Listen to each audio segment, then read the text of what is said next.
കർത്താവിന്റെ വിലയേറിയ നാമത്തിന് മഹത്വം ഉണ്ടാകട്ടെ. നമ്മൾ ഈ ദേശത്തായിരിക്കുകയായിരുന്നു. പല കാര്യങ്ങൾ വചനത്തോടുള്ള ബന്ധത്തിൽ പഠിക്കുവാനായിട്ട് ആവശ്യമായ വളരെ നിർബന്ധിതരായി തീരേണ്ട ഒരു സന്ദർഭമാണ്. ഈ സ്ഥലത്തിൻ്റെ പ്രാധാന്യത ഞാനിങ്ങനെ ചിന്തിച്ചപ്പോൾ ലേവ്യ പുസ്തകം 6-ാം അധ്യായത്തിൽ പാപയാഗം കഴിക്കുന്ന പുരോഹിതൻ്റെ വസ്ത്രത്തിൽ ആ യാഗമൃഗത്തിൻ്റെ ചോര തളിച്ചാൽ, വീണാൽ, അറിയാതെ വന്നു പോയാൽ അവനത് വീട്ടിൽ കൊണ്ടുവന്ന് കഴുകാൻ പാടില്ല, വിശുദ്ധ സ്ഥലത്ത് വെച്ച് തന്നെ കഴുകണം. അതുപോലെ ആ പാപയാഗം വേവിക്കുന്ന മൺപാത്രം ഉടച്ചു കളയണം. എന്ന് പറഞ്ഞാൽ ഒരു യാഗമൃഗത്തെ പാപയാഗമായിട്ട് അർപ്പിക്കുമ്പോൾ അതിൻ്റെ ചോര അത്ര വിലപ്പെട്ടതായി കരുതുകൊണ്ടാണ് ഭാര്യയുടെ കയ്യിൽ ആ വസ്ത്രം കൊടുക്കാതെ വിശുദ്ധ സ്ഥലത്ത് വെച്ച് തന്നെ കഴുകി വെടിപ്പാക്കാൻ പറയുന്നത്. അങ്ങനെ പാപത്തിൻ്റെ പരിഹാരത്തിന് യാഗമർപ്പിക്കുന്ന മൃഗത്തിൻ്റെ ആ ചോരയ്ക്ക് ദൈവം ആ വില കൊടുത്തിട്ടുണ്ടെങ്കിൽ അവൻ്റെ പുത്രൻ്റെ ചോര വീണ ഈ പ്രതലം ദൈവത്തിന് വിലപ്പെട്ട ഒരു പ്രതലമാണ്.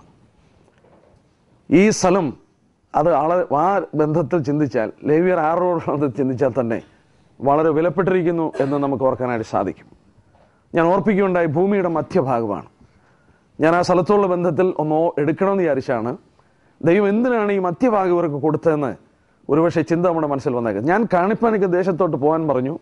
വിശ്വാസത്തിൽ അബ്രഹാം യാത്ര ചെയ്ത് ഈ പ്രദേശത്ത് വന്നപ്പോഴാണ് അബ്രഹാമിന് ഈ സ്ഥലം കൊടുക്കുന്നത്.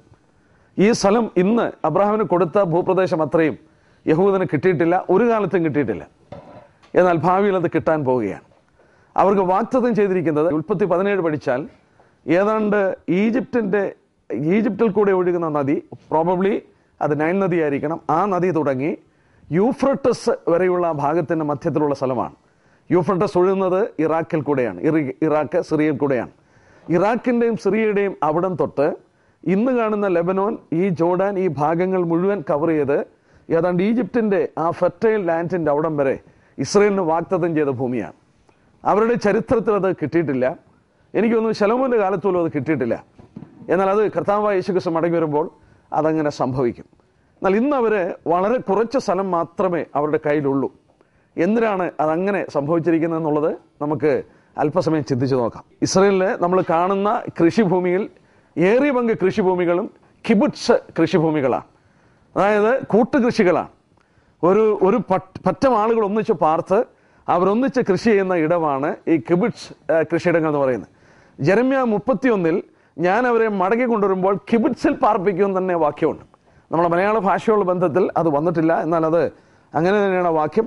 അതിൻ്റെ 10-ാം വാക്യത്തിൽ ജാതികളെ യഹോവയുടെ വചനം കേൾപ്പീൻ, ദൂരദ്വീപുകളിൽ അതിനെ പ്രസ്താവിപ്പീൻ, ഇസ്രായേലിനെ ചെതറിച്ചവനവനെ കൂട്ടിച്ചേർത്തു എന്ന് വായിക്കുന്നത് അതിൻ്റെ ബേസിക് വേർഡ് കിബുട്സ് എന്ന.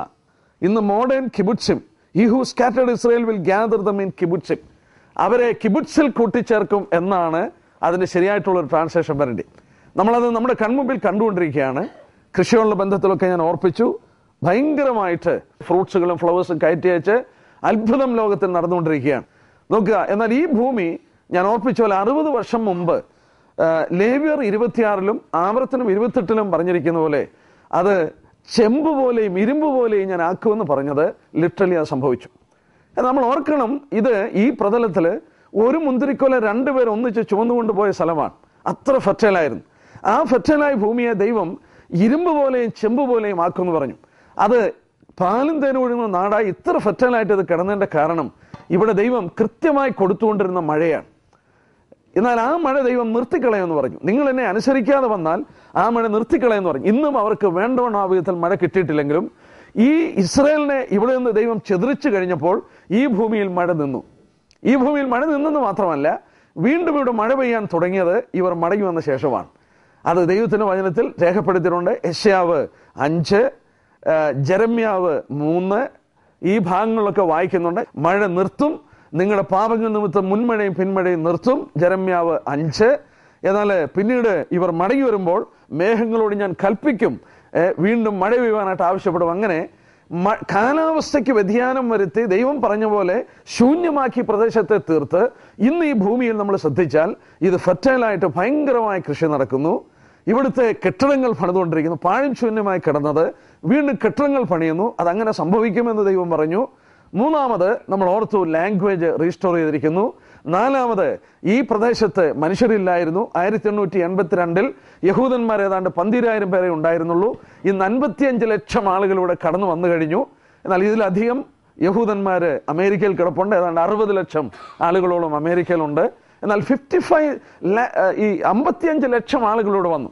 ഇവരെ ഇവിടെ കൊണ്ടുവന്നത് വചനത്തിലൂടെ ശ്രദ്ധിച്ചു നോക്കിയാൽ അത്ഭുതകരമായ ചില കാര്യമാണ്. നമ്മൾ ഓർക്കും ഈ ലോകത്തിലെ പല സംഭവങ്ങളും ആക്സിഡന്റലാണ്. ഞാൻ വളരെ വ്യക്തമായിട്ട് പറയാം, ഒരു കാര്യങ്ങളും ലോകത്തിൽ ആക്സിഡന്റായി സംഭവിക്കുന്നില്ല. ഒന്നാം ലോകയുദ്ധം, രണ്ടാം ലോകയുദ്ധം, ഇങ്ങനെയുള്ള സംഭവങ്ങളൊന്നും അത് ആക്സിഡന്റ് അല്ല. ഈ വചനത്തിൽ രേഖപ്പെടുത്തിയിട്ടുണ്ട് 3 ലോകയുദ്ധം നടക്കും. ഈ 2 ലോകയുദ്ധം നടന്നത് യഹൂദനുള്ള ബന്ധത്തിലാണ്. 3ാമത്തെ യുദ്ധം നടക്കുന്നതും യഹൂദനുള്ള ബന്ധത്തിലാണ് നടക്കാൻ പോകുന്നത്. നമ്മൾ 2 ലോകയുദ്ധം നടന്നു എന്നൊക്കെ പറയുമ്പോൾ വാസ്തവത്തിൽ അതിന് പുറകിലുള്ള ദൈവത്തിന്റെ കരം മനസ്സിലാക്കുന്നില്ല. എന്നാൽ ബൈബിളിൽ ഒരു ഹിന്റ് ഉണ്ട്, 3 ലോകയുദ്ധം നടക്കുമെന്നും മാത്രമല്ല 1ാം ലോകയുദ്ധമാണ് അവസാനത്തിന്റെ ആരംഭം കുറിക്കുന്നതെന്നും വളരെ വ്യക്തമായി കർത്താവ് പറഞ്ഞിട്ടുണ്ട്.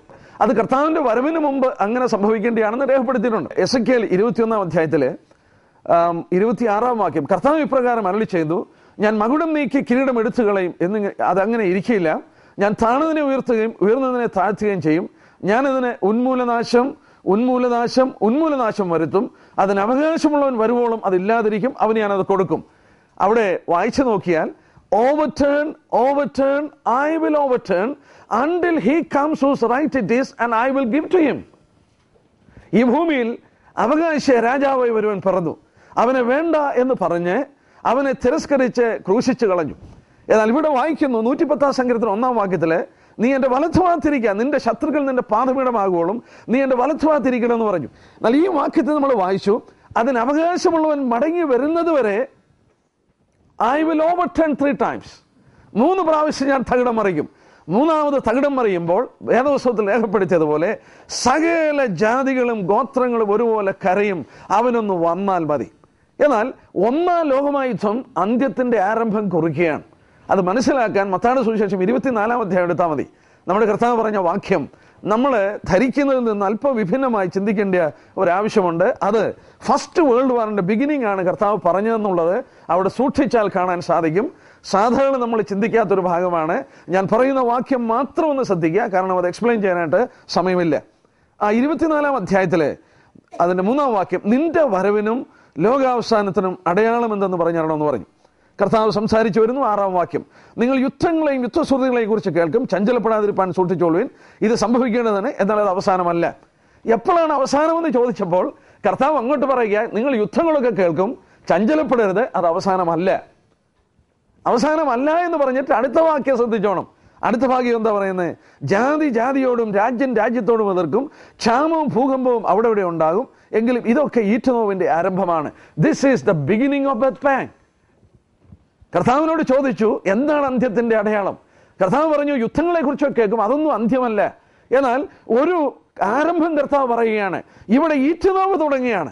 എന്നാൽ മലയാളത്തിൽ രേഖപ്പെടുത്തിയതിൽ നിന്ന് വിഭിന്നമാണ് ഇംഗ്ലീഷ് ബൈബിൾ രേഖപ്പെടുത്തിയിരിക്കുന്നത്. ഇംഗ്ലീഷ് ബൈബിളിൽ വായിക്കുന്നു, A nation will rice against another nation. അങ്ങനെയല്ലേ? A nation will rise against another nation, kingdom against kingdom. There shall be famine, pestilence and earthquakes in diverse places. This will be the beginning of sorrows. ഇത് ഈ അന്ത്യത്തിന്റെ ദുഃഖത്തിന്റെ ആരംഭം കുറിക്കുകയാണ്. ഇത് ഞാൻ അവസാനിക്കുന്നത് അതിന്റെ 14-ാം വാക്യത്തിൽ, അപ്പോൾ അവസാനം വരും. ആ സ്റ്റേജ് ഒന്ന് ശ്രദ്ധിച്ചു നോക്കി. നിന്റെ വരവിനും ലോകാവസാനത്തിനുള്ള അടയാളം എന്താണ്? കർത്താവ് 6-ാം വാക്യത്തിൽ പറഞ്ഞു, നിങ്ങൾ ചഞ്ചലപ്പെടരുത്, യുദ്ധങ്ങളെ കുറിച്ച് കേൾക്കും, അതൊന്നും അവസാനമല്ലെന്ന് പറഞ്ഞു. അടുത്ത വാക്യത്തിൽ പറഞ്ഞു, ഒരു രാജ്യം ഒരു രാജ്യത്തോട് യുദ്ധം പ്രഖ്യാപിച്ച് സാമ്രാജ്യങ്ങൾ ചേർന്നൊരു യുദ്ധം ആരംഭിക്കും. 1ാം ലോകയുദ്ധത്തെ കുറിച്ച് ഞാൻ വിശദീകരിക്കുന്നില്ല. ഓസ്ട്രിയ സെർബിയക്കെതിരായി യുദ്ധം പ്രഖ്യാപിച്ചു. ഓസ്ട്രിയയുടെ പക്ഷത്തിൽ ജർമ്മനി വരുന്നു. ബെൽജിയത്തെ ആക്രമിച്ച് ഫ്രാൻസിനെ ആക്രമിക്കുമ്പോൾ ബ്രിട്ടന്റെ നേതൃത്വത്തിലാണ് 25 രാഷ്ട്രങ്ങൾ ഒന്നിച്ചു ചേർന്ന് ജർമ്മനിയെ തോൽപ്പിക്കുവാനായിട്ട് ശ്രമിക്കുകയും ഈ 2 രാജ്യങ്ങൾ തമ്മിൽ ആരംഭിച്ച യുദ്ധം വേൾഡ് വാറായിട്ട് ഫ്ലെയർ അപ്പ് ചെയ്തു. A nation will rice against another nation and kingdom against kingdom. ഇത് എന്തുകൊണ്ട് അന്ത്യം എന്ന് പറയാൻ കാരണം, ഈ 1ാം ലോകയുദ്ധമാണ് യഹൂദന് ഈ സ്ഥലം വീണ്ടും തിരിച്ചു കൊടുക്കുവാൻ ഇടയാകുന്നത്. ഇവിടെ അവന് കുടിയേറുവാൻ ഇടയാകുന്നത്. 2000 വർഷം ഇവിടെ അവന് കുടിയേറുവാൻ അവകാശമില്ലായിരുന്നു. 400 വർഷം ഇവിടെ ഓട്ടോമൻ എംപയർ ഭരിക്കുകയാണ്. 1517 തുടങ്ങി 1917 വരെ ഓട്ടോമൻ എംപയർ ഭരിച്ചുകൊണ്ടിരിക്കുകയാണ്. തുർക്കികൾ ഇസ്ലാമിക് രാഷ്ട്രം. എന്നാൽ അതിന് അറുതി വരുത്തിയത് ഫസ്റ്റ് വേൾഡ് വാറാണ്. ചരിത്രം നിങ്ങൾക്കറിയാം. ചിയാം വൈസ്മൻ വെടിമരുന്നുണ്ടാക്കി കൊടുത്തു. പ്രതിഫലമായി അവരുടെ മാതൃരാജ്യം കൊടുക്കുവാൻ ബ്രിട്ടൻ ശ്രമിക്കുന്നു. അങ്ങനെ ഈ തുർക്കികളെ തോൽപ്പിച്ച് ഈ സ്ഥലം മോചിപ്പിച്ചെടുത്ത് അത് ബ്രിട്ടന്റെ അധീനതയിൽ കൊണ്ടുവരുമ്പോൾ കുറേശ്ശെ കുടിയേറുവാൻ തുടങ്ങി. ആ കുടിയേറ്റം സെക്കൻഡ് വേൾഡ് വാർ ഫ്ലെയറപ്പ് ചെയ്ത് യഹൂദൻ പീഡിപ്പിക്കപ്പെട്ടപ്പോൾ ഏതാണ്ട് 6.25 ലക്ഷം ജനങ്ങൾ ഇവിടെ കുടിയേറുവാൻ ഇടയായി. അങ്ങനെ 2 ലോകമായുധങ്ങൾ കൊണ്ട് ദൈവം ഇവിടെ ഇസ്രായേൽ രാഷ്ട്രം എന്ന് പറയുന്ന ഒരു രാഷ്ട്രം രൂപീകരിച്ചു. 3-ാം ലോകമായുധം ഈ രാഷ്ട്രത്തോട് ബന്ധത്തിൽ തുടങ്ങാൻ പോവുകയാണ്. ഞാൻ ആ പൊളിറ്റിക്കൽ സിറ്റുവേഷൻ എടുക്കാനായിട്ട് പോവുകയാണ്. മറ്റു ഭാഗങ്ങൾ ഞാൻ അങ്ങ് വിടുകയാണ്. പൊളിറ്റിക്കൽ സിറ്റുവേഷൻ എന്താണെന്ന് ചോദിച്ചാൽ, ഇന്ന് യഹൂദന്മാരിൽ ഏറിയ പങ്ക് ലോകത്തിൽ ചിതറിക്കിടക്കുകയാണെങ്കിലും അവരിൽ നല്ലൊരു ഭാഗത്തെ കൊണ്ടുവന്നെന്ന് മാത്രമല്ല, ഇന്ന് ഞങ്ങൾ കടകളിലൊക്കെ കയറിയപ്പോൾ അവിടെ റഷ്യയിൽ നിന്ന് വന്ന യഹൂദന്മാരാണ് വളരെയധികം കാണുന്നത്. ഗൈഡ് പറയുകയുണ്ടായി, റഷ്യയിൽ നിന്ന് ഒരുപാട് പേര് വന്നുകൊണ്ടിരിക്കുന്നു എന്ന് പറയുകയുണ്ടായി. എന്നാൽ നിങ്ങൾ ഇനി വചനം പഠിക്കുമ്പോൾ ശ്രദ്ധിച്ചു കൊള്ളണം. ദൈവവചനത്തിൽ എടുത്തു പറയുന്നുണ്ട് ദൈവം 4 ദിക്കിൽ നിന്നും ആളുകളെ കൊണ്ടുവരുമെന്നും. എന്നാൽ വടക്കെന്ന് പറയുന്ന സ്ഥലം അത് റഷ്യയുടെ പ്രദേശമാണ്.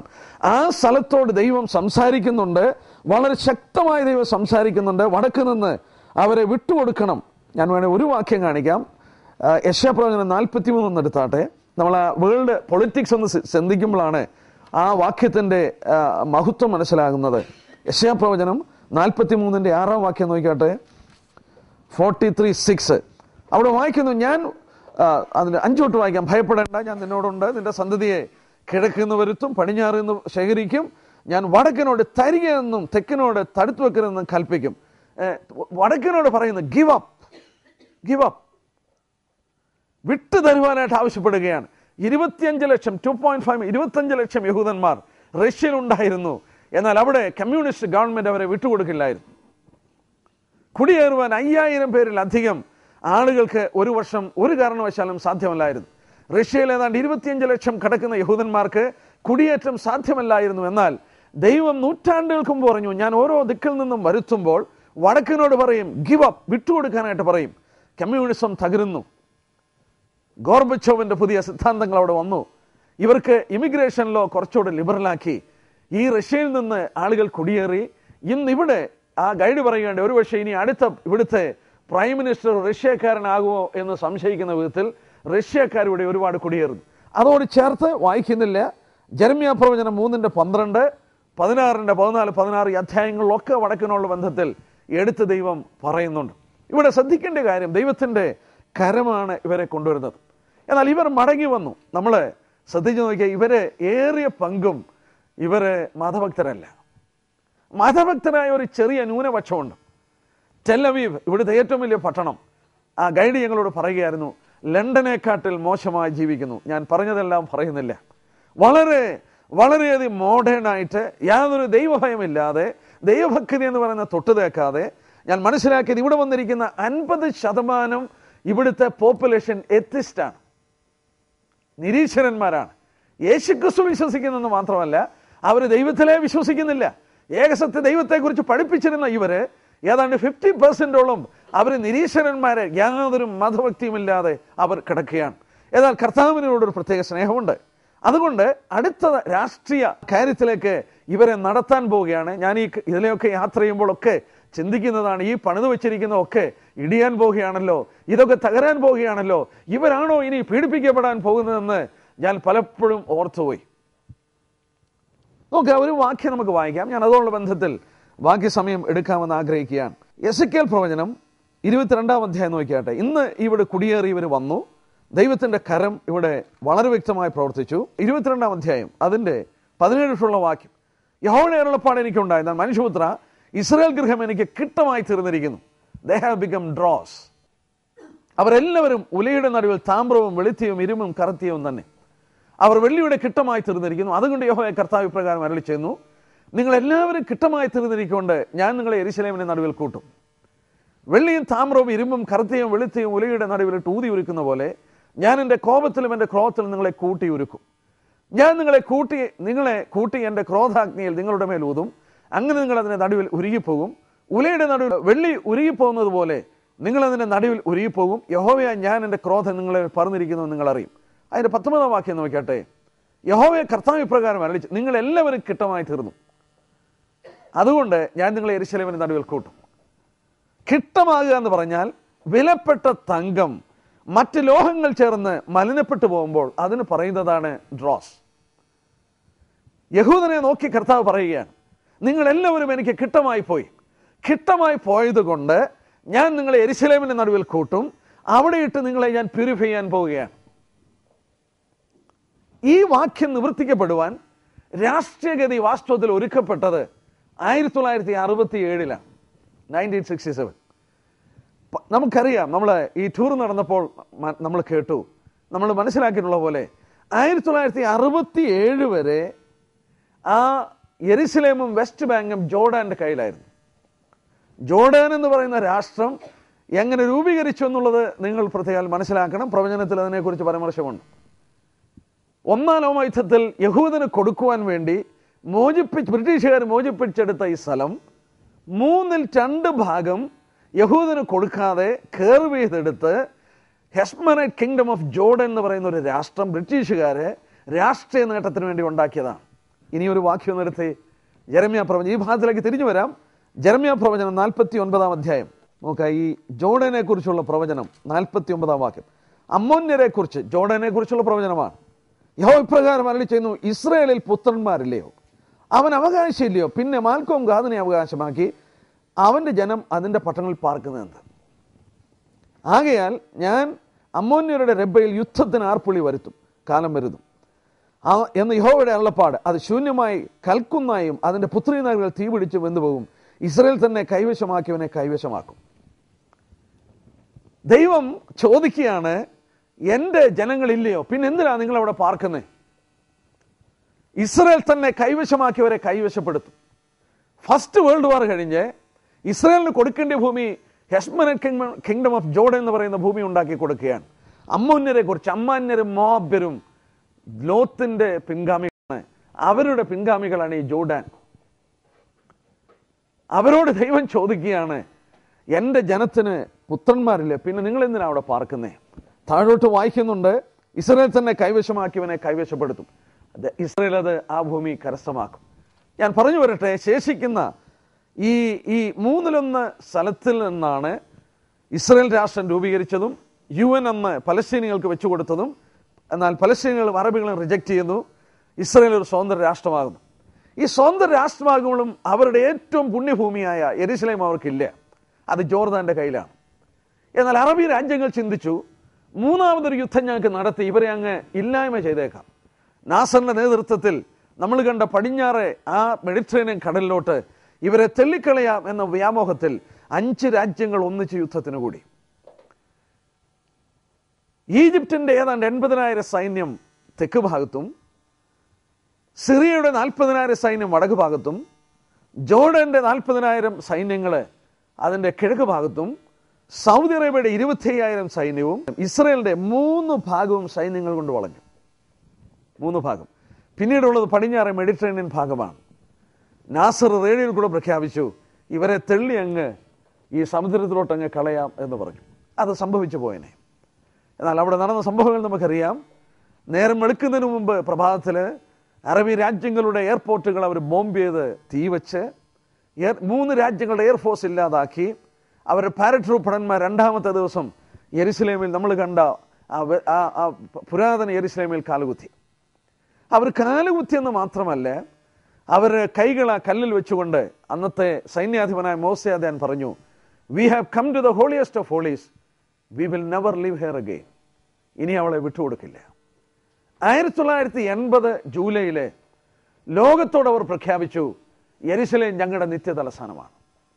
1980 സെപ്റ്റംബറിൽ മൊറോക്കോ എന്ന് പറയുന്ന സ്ഥലത്ത് ഇസ്ലാമിക് രാഷ്ട്രങ്ങൾ ഒന്നിച്ചുകൂടി സൗദി അറേബ്യയുടെ പ്രിൻസാണ് പ്രപ്പോസ് ചെയ്തത് ഹോളി വാർ അല്ലെങ്കിൽ ജിഹാദ് പ്രഖ്യാപിക്കുക. പ്രിയപ്പെട്ടവർ ഓർക്കണം, 2500 വർഷം മുമ്പ് ബൈബിളിൽ പറഞ്ഞു അവസാനത്തെ യുദ്ധം ഹോളി വാറാണ്. എടുത്തു നോക്കിയോ, ജിഹാദ്. യോവേൽ പ്രവചനം 3-ാം അധ്യായം നോക്കി, ഈ അവസാനത്തെ യുദ്ധം ജിഹാദാണെന്ന് വളരെ വ്യക്തമായി പ്രവാചകൻ അവിടെ ചൂണ്ടിക്കാണിക്കുന്നുണ്ട്. ഹോളി വാറാണ്. യോവേൽ പ്രവചനം 3-ാം അധ്യായം 9-ാം വാക്യം, ഇത് ജാതികളുടെ ഇടയിൽ വിളിച്ചു പറവീൻ, വിശുദ്ധ യുദ്ധത്തിന് ഒരുങ്ങിക്കൊള്ളുവീൻ. ഹോളി വാർ. ഞാൻ ഇത് അങ്ങനെ തന്നെയാണോ എന്ന് അറിയാനായിട്ട് ഇംഗ്ലീഷ് ബൈബിൾ അതില്ലെന്ന് തോന്നില്ലേ? ഇംഗ്ലീഷ് ബൈബിൾ ഇല്ല, മലയാളം ബൈബിളിലുണ്ട്. ഞാൻ യശുവെ വന്നപ്പോൾ പഠിപ്പിക്കാൻ ചെന്നപ്പോൾ അവിടുത്തെ കമൻട്രീസ് അത് എടുത്ത് ഞാൻ ലാംഗ്വേജിൻ്റെ പരിശോധിച്ചപ്പോൾ ഹോളി വാർ എന്ന് തന്നെയാണ് എഴുതിയിരിക്കുന്നത്, സാങ്ക്ടിഫൈങ് വാർ. അതിൻ്റെ ഒറിജിനൽ ലാംഗ്വേജിൽ അങ്ങനെ തന്നെയാണ്. എന്നാൽ ഇംഗ്ലീഷിൽ അത് വിട്ടുപോയിട്ടുണ്ട്. 9-ാം വാക്യം ആരോടാ പറയുന്നതെന്ന് നോക്കണം. ജസ്റ്റ് ഇമാജിൻ, ആരോടാ ദൈവം പറയുന്നത്? ജാതിയുടെ വിളിച്ചു പറയും. അതിൻ്റെ 11-ാം വാക്യം ചുറ്റുമുള്ള സകല ജാതികളുമാരെ ബന്ധപ്പെട്ട് വരുവിൻ. 12-ാം വാക്യം ചുറ്റുമുള്ള സകല ജാതികളുമായി ബന്ധപ്പെട്ട് വരിക. ചുറ്റുമുള്ള രാജ്യങ്ങൾ ആരാണ്? ഇസ്ലാമിക് അറേബ്യൻ രാജ്യങ്ങളാണ്. ചുറ്റുമുള്ള രാജ്യങ്ങളോട് ദൈവം പറയുകയാണ്, ഒരുങ്ങിക്കോ, പ്രിപ്പയർ ചെയ്തോ, ഹോളി വാറിന് വേണ്ടി പ്രിപ്പയർ ചെയ്തോ. നമ്മളൊന്ന് ചിന്തിച്ച ഈ വാക്യത്തിന്റെ പ്രാധാന്യത. ചുറ്റും കിടക്കുന്ന രാജ്യങ്ങൾ ഇസ്ലാമിക് രാജ്യങ്ങളാണ്. അവരുടെ 3ാമത്തെ പുണ്യഭൂമിയാണ് യെരുശലേം.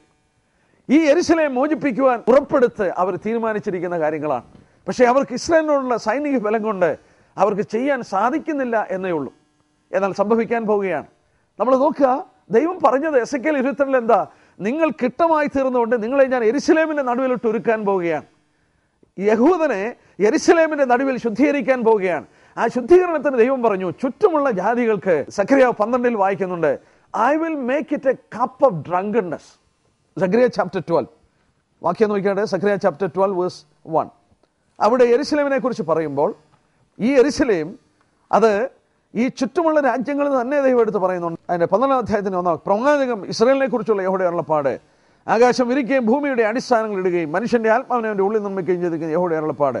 ഞാൻ യെരുശലേമിനെ ചുറ്റുമുള്ള ജാതികൾക്ക് ഒരു പരിഭ്രമ പാത്രമാക്കും.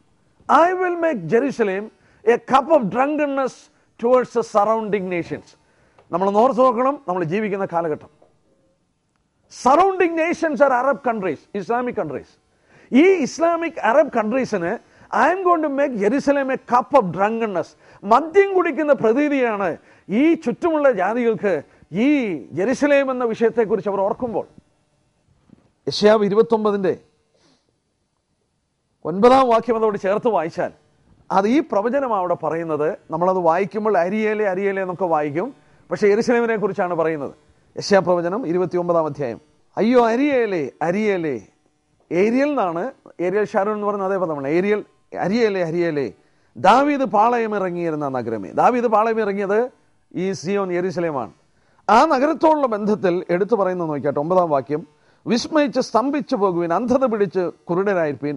അവർ മത്തരായിരിക്കുന്നു, വീഞ്ഞുകൊണ്ടല്ല താനും. അവർ ചാഞ്ചാടി നടക്കുന്നു, മദ്യം കൊണ്ടല്ല താനും. ആരെക്കുറിച്ചാണ് പറയുന്നത്? 7-ാം വാക്യം നോക്കിയാട്ടെ. അരിയേലിന്റെ നേരെ യുദ്ധത്തിനായി സകല ജാതികളുടെ കൂട്ടം അതിന് നേരെ, കോട്ടയ്ക്കും നേരെ യുദ്ധത്തിന് ചെയ്ത് അതിൻ്റെ വിഷമിപ്പിക്കുന്ന ഏവരും ഒരു സ്വപ്നം കാണുന്ന പോലെ ഇരിക്കും. ചുറ്റുമുള്ള ജാതികള് വാസ്തവത്തിൽ മദ്യം കുടിച്ച പോലെ ഒരു പ്രതീതിയിൽ അവസാനമായിട്ട് ഇസ്രായേലിനെ ആക്രമിക്കും ഈ യെരുശലേം പിടിച്ചെടുക്കാൻ. എന്നാൽ യെരുശലേം ഇന്ന് രാഷ്ട്രീയമായി നമ്മൾ ഓർത്തതുപോലെ ദൈവം പറഞ്ഞ പോലെ ചുറ്റുമുള്ള ജാതികൾക്ക്, രാഷ്ട്രങ്ങൾക്ക്, അറേബ്യൻ രാജ്യങ്ങൾക്ക് ഇതൊരു വലിയ പ്രശ്നമായി മാറിയിരിക്കുക. നമ്മൾ കണ്ടു, ഇവിടെയുള്ള സെക്യൂരിറ്റി മറ്റും കണ്ടു.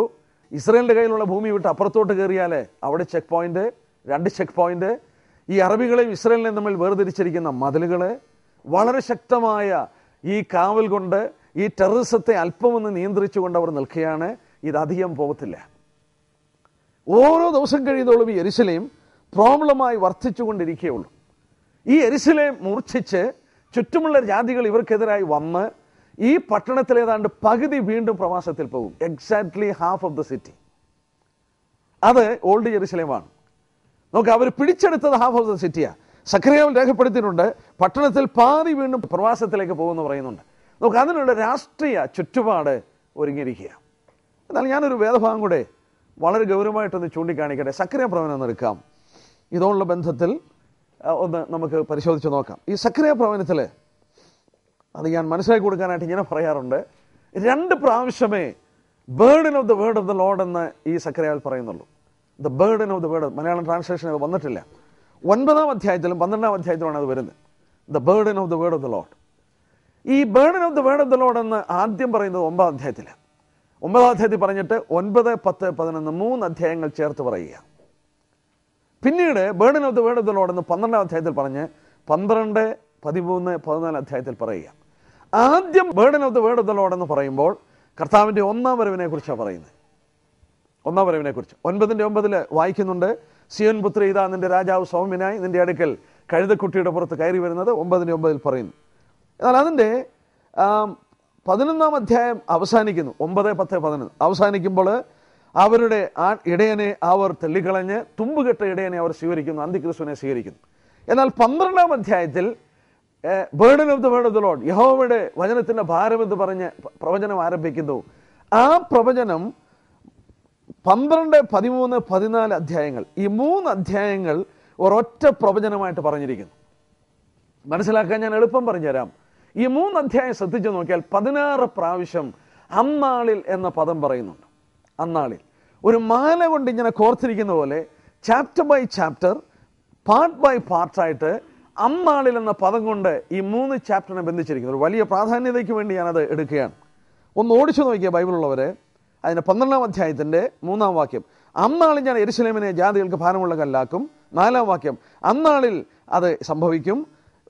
5-ാം വാക്യം അന്നാളിൽ, പിന്നെ 8-ാം വാക്യം, 9-ാം വാക്യം, 11-ാം വാക്യം, ഇങ്ങനെ അന്നാളിൽ എന്ന പദം. 13-ാം അധ്യായത്തിൻ്റെ 1-ാം വാക്യം, 2-ാം വാക്യം, അതിൻ്റെ 4-ാം വാക്യം.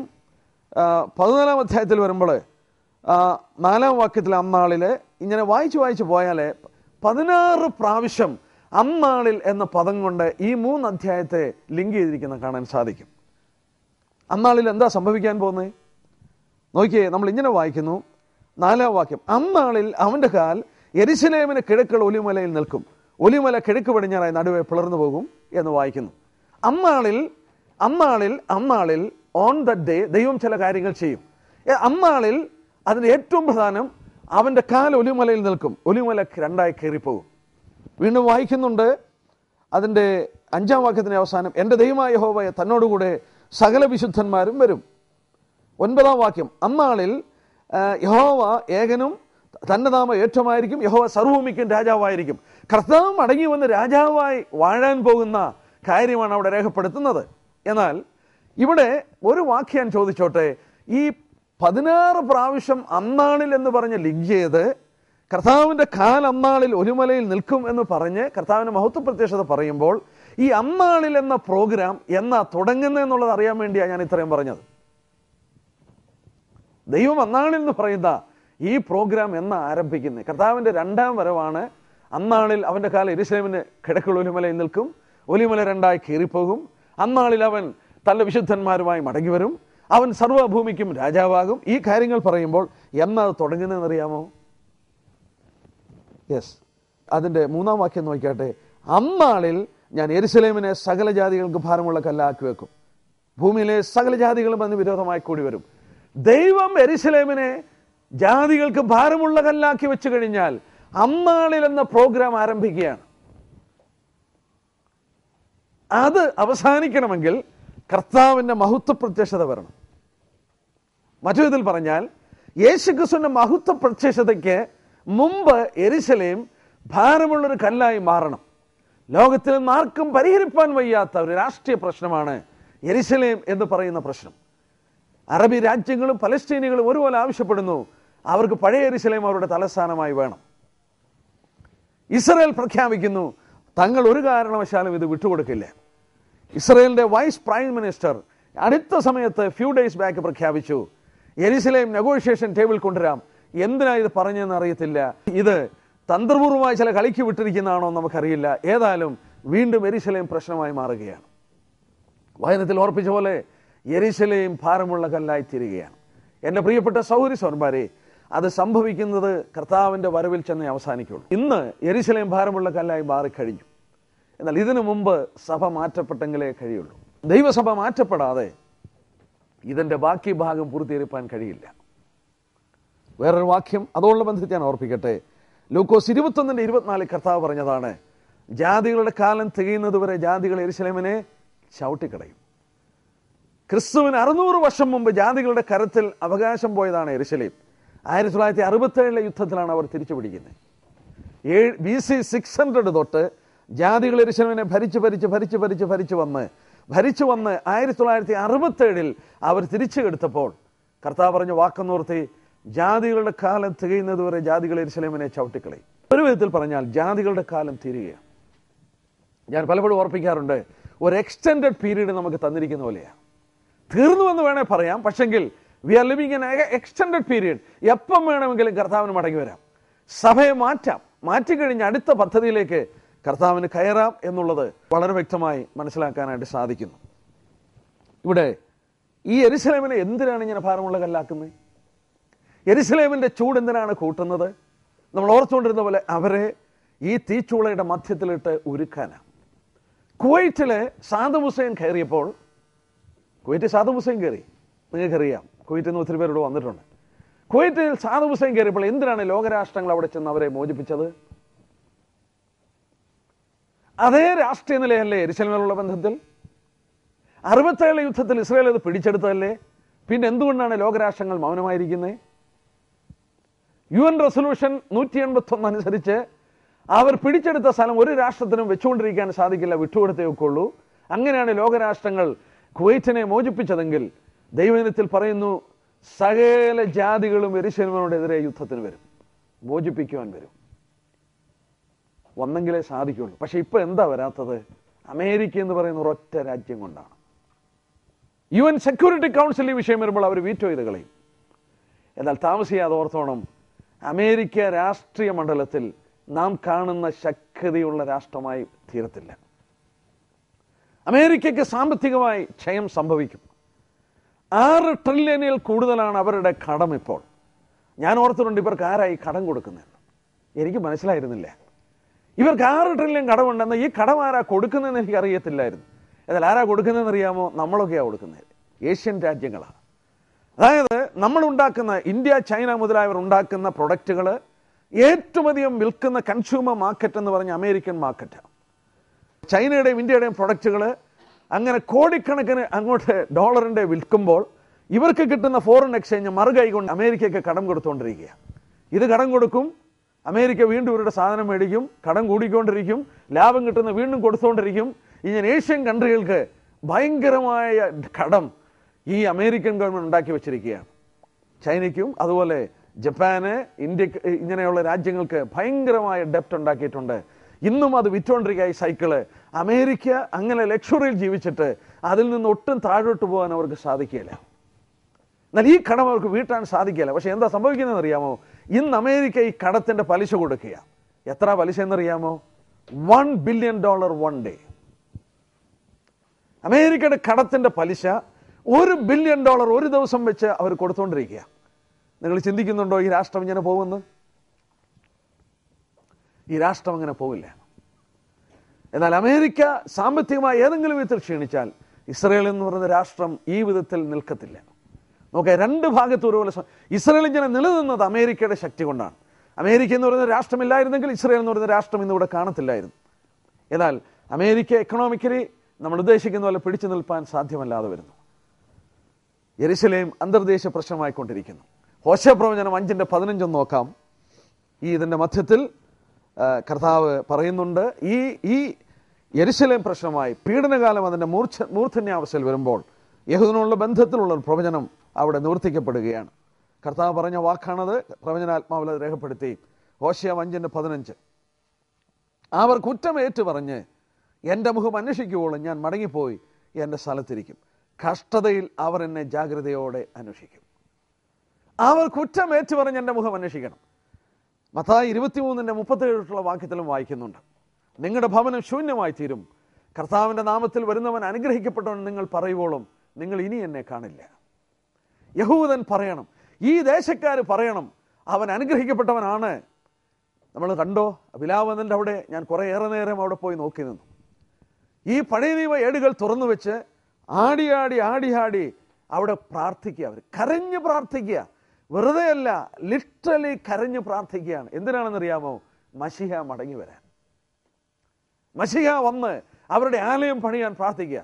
ഞാൻ സിസ്റ്റേഴ്സിൻ്റെ എന്ന് പറഞ്ഞു, സൗരിമാർ കയറി അവിടെയും സ്ത്രീകള് കരഞ്ഞുകൊണ്ട് അവരുടെ ഈ പഴയ നിയമ ഏടുകൾ വായിച്ചുകൊണ്ടിരിക്കുകയാണ്.